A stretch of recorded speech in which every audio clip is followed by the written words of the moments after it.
সুপ্রভাত, আসসালামু আলাইকুম। মৃধা মিডিয়ার পক্ষ থেকে আপনাদের সবাইকে স্বাগতম এবং স্বাগত জানাচ্ছি আমাদের আজকে দুজন চমৎকার অতিথি।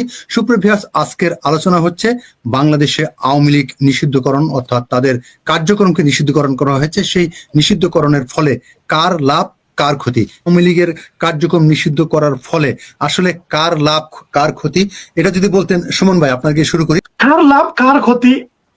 লাভ ক্ষতির হিসাব করে তো রাজনীতি হয় না। রাজনীতি হচ্ছে জনগণের সেবা এবং জনমানুষের সেবা।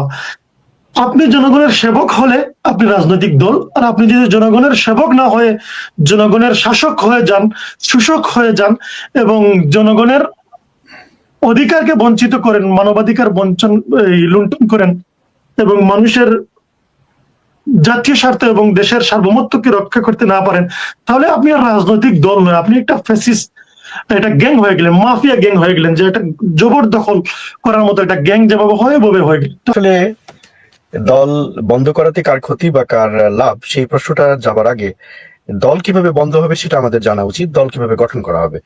বাংলাদেশে অনেক দলের যদি জন্মেই কোনো প্রবলেম থাকে, সেটা বন্ধ করার যেমন প্রক্রিয়াগত কোনো সমস্যা থাকতেই পারে।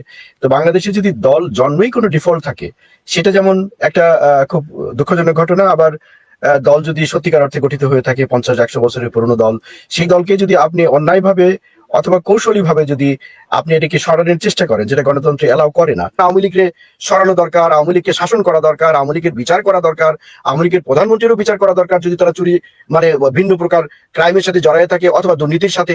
অথচ এমন একটা টিম আজকে আসলেন, ওনাদের যিনি প্রধান অ্যাডভাইজার, উনি 600,000 কোটি টাকা উনি নিজেই মাফ করে নিয়ে গেছেন 5 দিনের মাথায়। ওনার মামলা সব খারিজ।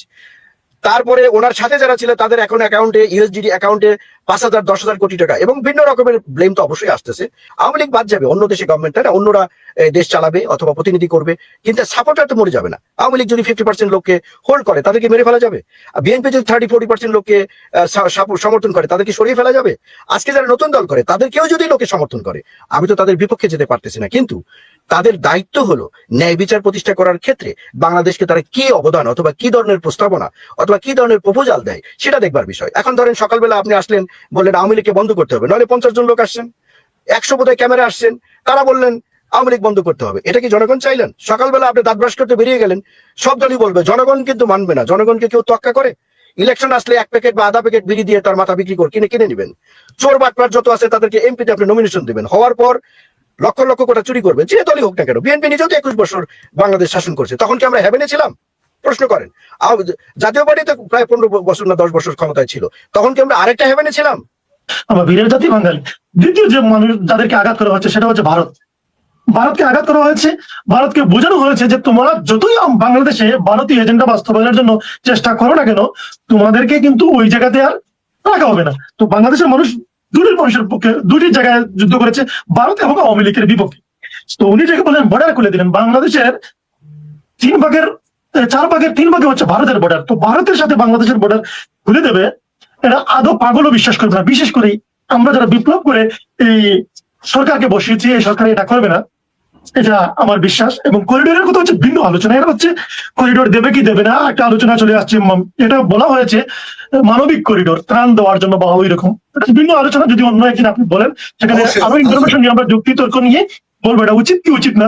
হয়তো আমার পক্ষে উচিত থাকতে পারে, অনুচিত থাকতে পারে।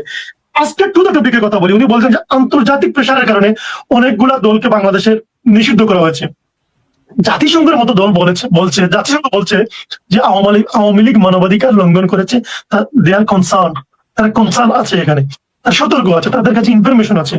সুতরাং এখানে জাতিসংঘ যখন আপনাকে এই বলছে যে এই কাজটা হয়েছে, আল জাজিরা বলছে বাংলাদেশে মানবাধিকার লঙ্ঘন হয়েছে, বিবিসি, সিএনএন সকল বড় বড় আন্তর্জাতিক মিডিয়া বলেছে সেখানে গুলিবর্ষণ হয়েছে, সেখানে শিশু হত্যা হয়েছে, সেখানে নারী হত্যা হয়েছে, সেখানে তরুণ যুবক মানুষ রাস্তায় নেমেছিল, যে কারণে হোক আন্দোলন হচ্ছে, মানুষের গণতান্ত্রিক প্রক্রিয়া আন্দোলনের জন্য আসছিল, সেখানে গুলি করা হয়েছে।